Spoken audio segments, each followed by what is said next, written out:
Yeah, I had a great experience in the military. I got to tell you, the patients in the military, I think, are the best patients in the world. I've taken care of a lot of soldiers who've needed lumbar disc replacements, cervical disc replacements, and minimally invasive spine surgeries.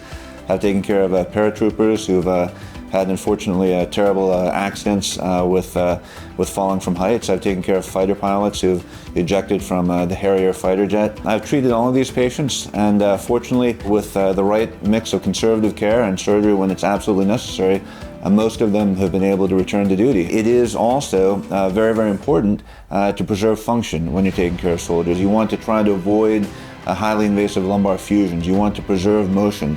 Lumbar arthroplasty, cervical arthroplasty, these are the keys to giving patients pain relief of their degenerative conditions and allowing them to bend and turn and carry heavy loads. It's a tremendous honor to take care of our soldiers.